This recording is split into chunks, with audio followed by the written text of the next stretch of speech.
Good evening. And welcome back to World Affairs Files. We often believe our home is a fortress. A safe haven, a place sealed off from the dangers of the outside world. We lock our doors, we draw our blinds, believing the real threats are far away. But what happens when the threat isn't outside? What happens when it's breathing, just inches away, right on the other side of the wall? Neighbors are an inevitable part of life. We share spaces, common pathways, and sometimes terrifyingly thin walls. We exchange pleasantries in the hall, we collect their mail, we trust them. Most of them are harmless. But some are hiding secrets so dark, they stain the very foundations of the building. Tonight, we delve into 3 true stories. 3 accounts from people who discovered that the most terrifying monster was the person living right next door. Story 1, The Dead Wife. It all started after I graduated from college. I had been moving around, trying to find my way, bouncing between temporary jobs and friends' couches. Finally, I rented an apartment. It wasn't much, just a small, 1-bedroom space with thin walls, but to me, it was everything. It was the first thing that was truly mine. I was proud of it.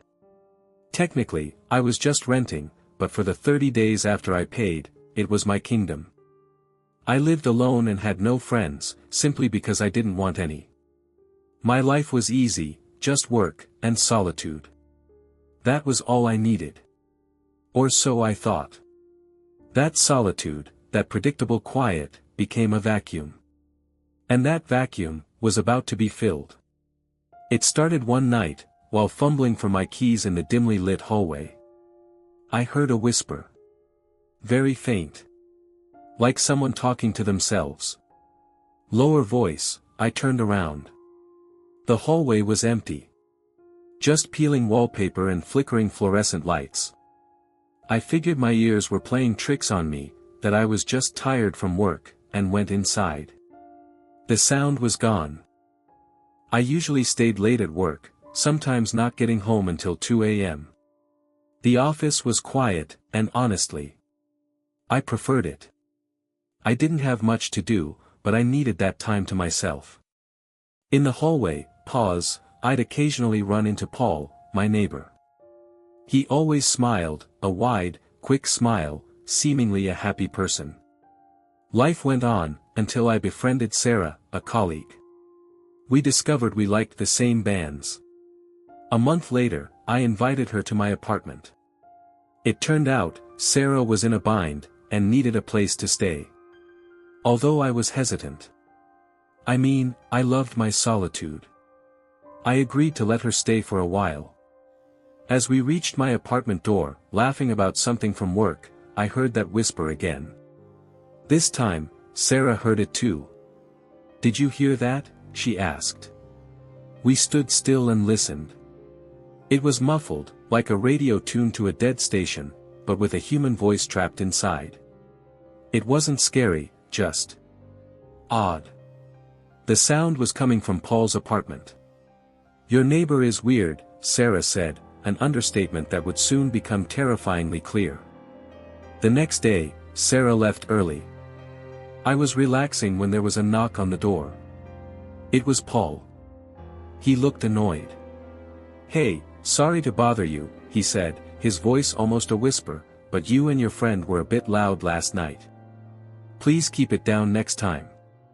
"I don't like noise." I was surprised. Sarah and I had been really quiet. We watched one movie and went to sleep. But I apologized anyway, wanting to be a good neighbor. His smile returned immediately, but it didn't reach his eyes. Things got worse. A few days later, Paul knocked again. Louder this time. I opened it, and, this time, he looked strange. His hair was a mess, matted, like he hadn't slept, or perhaps, had slept in his clothes. His eyes looked like they were bulging, wired and bloodshot. "Please stop talking," he hissed. The word came out on a spray of spittle. "I can't concentrate." The voices, "You're too loud." Stop it." He turned, not just walked, but stomped away, leaving me stunned. I'd heard from the landlord he had lost his wife and child, so I tried to brush it off, assuming he was just grieving deeply. The turning point. One evening, I got home late. The whispering started again. Louder now. I could hear it clearly from the hallway. This time, I was curious, and a little afraid. I pressed my ear to Paul's door. The wood was cold. And I heard it clearly. "She killed her. She's the devil. Dennis killed Carla. Dennis told everyone it was an accident. But I know it wasn't. She pushed Carla off the cliff." I pulled back, ice flooding my veins. My breathing was heavy, loud in my own ears. Dennis. That's my name. And Carla.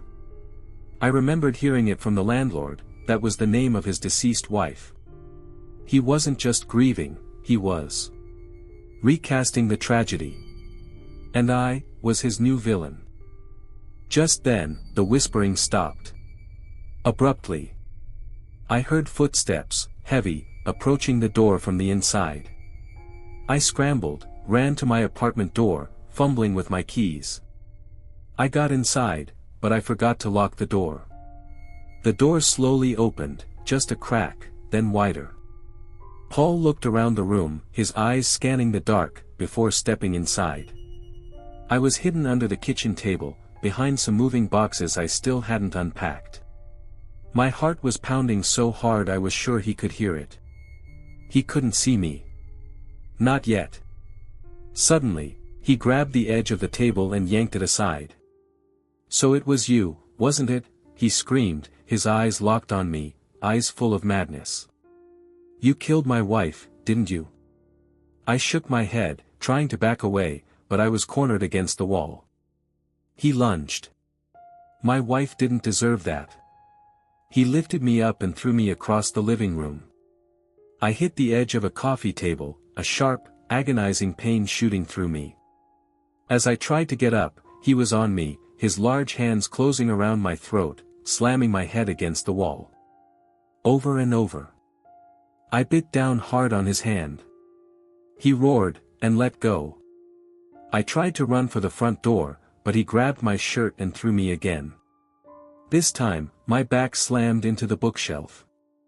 I felt my bones crack. I didn't mean to hurt her. I screamed, gasping for air, pretending I had done it. She was my best friend. It was my last chance, a desperate gamble to survive. I sobbed, begging him to stop. His expression changed. The rage faltered, replaced by confusion. He believed me. Just then, the door burst open. Two other men, neighbors from the building, rushed in and tackled Paul to the ground. They had heard my screams, the sound of the struggle. Everything after that is a blur. Paul was taken to a psychiatric hospital. It turned out he had severe schizophrenia and delusions. He truly believed I was the woman who had, in his mind, murdered his wife. Story 2, The Blood in the Hallway. My story begins in 2014. We had to leave our beloved beachfront apartment and move into a house split into 3 small units. We shared a narrow, dark, hallway, with one neighbor. The whole place felt temporary. Right away, we noticed problems. Our back door lock was broken. The agency sent someone to fix it. While working, the repairman, a friendly older guy, asked, "Have you met the new neighbor yet?" I said no. He stopped working, looked at me, and replied, and he lowered his voice. "He's a very strange guy. Be careful with him." I tried to ask what he meant, but he just shook his head, finished the job, and left quickly. I met him later that week. He was indeed strange. He was ageless. He could have been 30. Or 60. His face was pale, his eyes were empty. He was always silent, and oddly polite. A politeness that felt rehearsed, unnatural. One day, April Fool's Day, of all days, my boyfriend and I came home from work. We saw the neighbor and his friend leaving the house. Tense. Arguing. Toy-do, we had friends coming over. Suddenly, I heard a loud thud. Very heavy, from his apartment above us. It sounded like someone had just dropped an extremely heavy bag, a bag of wet cement, down the stairs. A wet, heavy thud. Then another. And another. Each thud seemed to shake the flimsy walls of the house. I thought, no one can be that clumsy, but I ignored it. We had guests coming. My friends arrived. When I went to open the main door for them, I froze. Blood was everywhere. Not just a little. Streaks of it. Smears of it. It was on the walls, the floor, and there was even a bloody handprint on our apartment door. I screamed to my boyfriend, "There's blood everywhere." He yelled back, "Close the door. Lock it." But before I could, the neighbor stepped out. He was calm, too calm. He looked at me, at the blood, and calmly said, "I stabbed the woman who visits me." I looked outside, past him. The woman was lying motionless in the middle of the street. Sirens wailed in the distance. Police and ambulances flooded the scene. They put up tape. They told us the hallway was a crime scene. We were trapped inside our home. About 5 weeks went by. 5 weeks of us jumping at every sound, 5 weeks of staring at the faint, lingering stains in the hallway that the cleaning crew couldn't fully remove. Then, the police knocked on our door. My heart hammered against my ribs. They wanted to know if we had seen the neighbor. He had left the hospital. They were worried for our safety, and told us to call immediately if we saw him. The hallway light was broken. It had been for days. I asked my boyfriend to fix it. I didn't want to accidentally run into him in the pitch black. While we were in the hallway, fumbling with the light fixture, the neighbor's door opened. SFX, door opening. He was standing right there. A shadow in the dark. "When did you get home?" we asked, our voices shaking. "I didn't use my key," he replied. The door was open. "If you two ever get locked out, just let me know. I can open your door for you, too." That was the moment we truly feared for our lives. He wasn't just strange, he was capable, and he was back. He said he felt perfectly fine and didn't think he should be in a mental hospital. "I didn't want to kill her," he said nonchalantly, staring at the spot on the wall where the blood had been. "I just stabbed her in the leg, because she made me angry." We were too scared to call the police, knowing he would know it was us. But luckily, the police must have been watching. They arrived later that night and took him away. We never saw him again. The house had more and more problems, but mostly, it just felt tamed. We moved out as soon as our lease was up. Story 3, The Rock, Paper, Scissors Game. This happened when I was 8 years old. I lived in an apartment complex in Montana, where everyone shared a backyard. In December, the snow was piled 5 feet high next to the driveway. It was a kid's paradise. The neighborhood had a lot of kids, mostly between 5 and 10 years old. We were a pack. Except for one. Robin. He was 14. Robin wasn't outside often. But when he was, I noticed he was aggressive and mean to the younger kids. He would push them down and make fun of them. To me, Robin acted normal, but he was not kind to the boys. Being the oldest, he acted like the ringleader. But not a fun one. He was a bully, but a quiet one. He wouldn't just yell, he would corner you. He'd find the smaller kids when they were alone, and just stare at them. It was a power game, and he was the only one who knew the rules. I was already an anxious kid, and his presence always made me uneasy, a cold feeling in my stomach. One evening, I was out later than usual, trying to build a snow fort. I was trying to knock ice off the gutters when I saw him walking towards me. He started talking. He showed me how to knock the ice off. I thanked him, and showed him my little snow hill. I don't remember exactly how we got on the topic, but he started talking about random things. Things an 8-year-old and a 14-year-old should not be discussing. About kissing girls, and other stuff, graphic stuff, things he claimed he did in the school bathroom. It was wrong. It made my skin crawl. It felt like he was testing me, seeing what I would react to.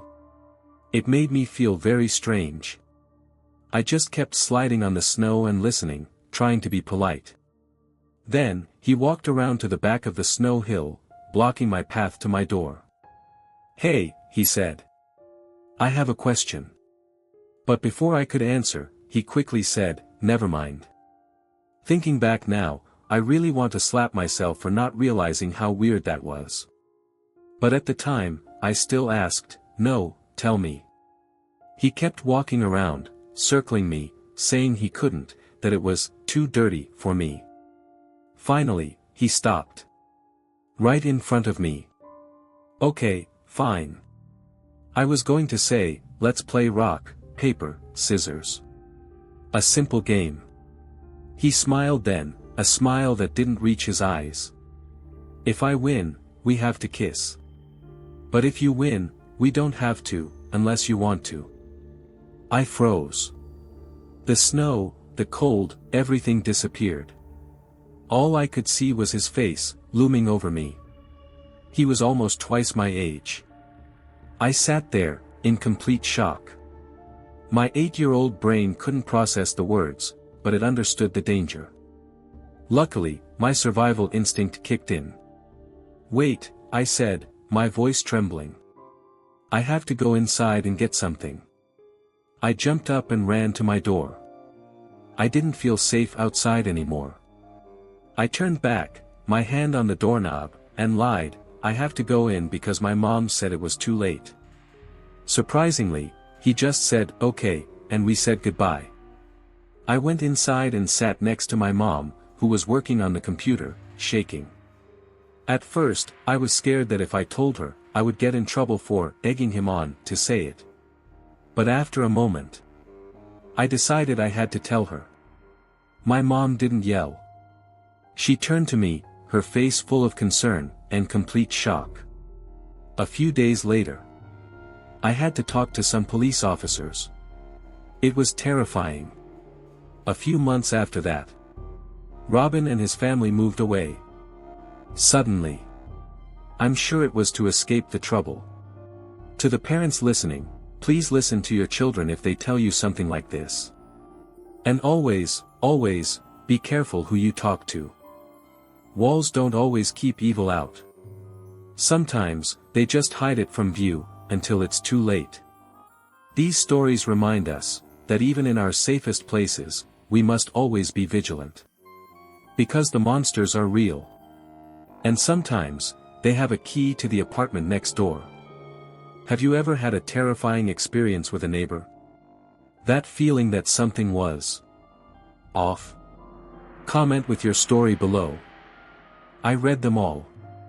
And if you want to explore more dark corners of human nature, subscribe for more deep dives every week. Thank you for listening. And stay safe.